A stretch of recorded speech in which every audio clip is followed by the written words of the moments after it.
Hello Game Gumshoes fans, Chris here with Game Gumshoes. We're going to have another review. This time it is David L. Hoyt's Word Winder. For those of you who like word games, Word Winder is a very fun game. I'll let you know right now that if you need a quick reference for either of the two variations of the game that come in the box, there's one explanation of the first game. Game number 2 is on this end.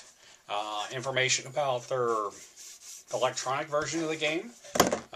You also have this little sheet that comes in the box that gives you information on the app to play the game as well. And here's your rule book. I like the rule book a lot because it actually gives you a lot of facts. So they play tested, said what are the problems we're having, what are people asking about, and they threw that information on there. On top of that, it actually gives you a detailed explanation of how the game is played with full color illustrations on that. So Word Winder is, like I said, a word game. You have these tiles. There are 16 of them. They're dual-sided. Each one has 16 letters on it.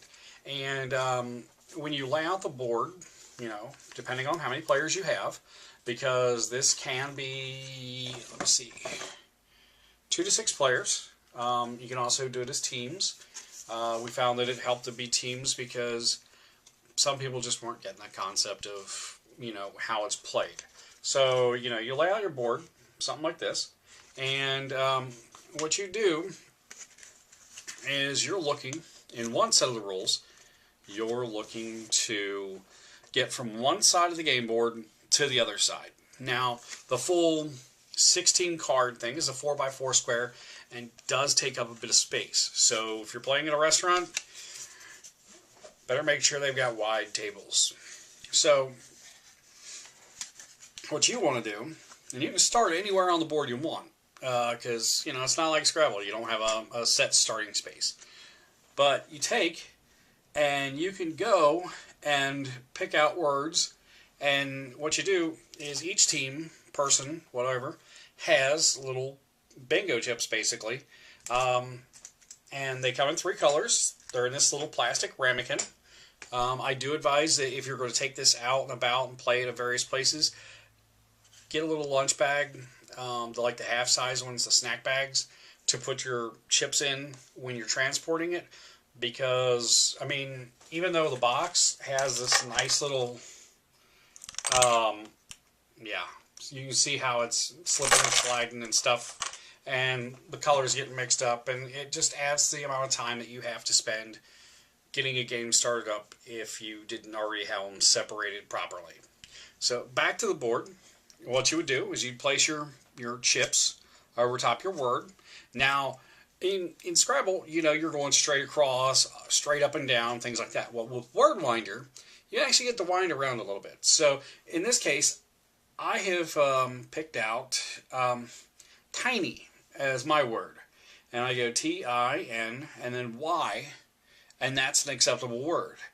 Let's see if I can find another word on here. Or if I just wanted to go straight across, I can go get. Idiot, what have you. It does recommend a specific dictionary for you to use, but it's a common dictionary, so no big deal. You know, it's, you know, T-I-N, nope, can't get anything. But I can go none here. The big thing is, you can pick, you don't have to cross words in order to keep going and making more words. You can use a letter from another word as long as it's your word. No using other people's words.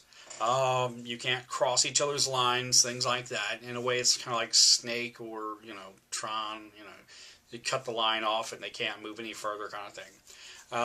Especially if you're playing the second set of rules for Word Winder called Race Winder, where you're actually racing to get to the other end of the board, and you can cut off your opponents, and as long as you can eliminate all your other opponents from reaching the other end of the board, then you win.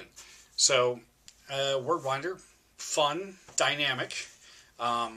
When you read the written review on the Facebook page or down below, depending on if I've got enough space for it, you'll find out how many different possible combinations of laying out this board there are, because it was written out on the information inside the lovely little rule booklet. Please give this game a try. If you are more into a free-form kind of thing, this works out great. If you have problems not being able to go in straight lines or up and down to put your words, may not necessarily be the best game for you, but give it a shot. It gives you a lot of variety you don't get with your standard word games.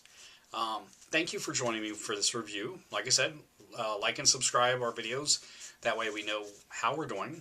And feel free to check out our Facebook page, where you can always see the written reviews and my notes section. Thank you very much for joining me, and have fun gaming.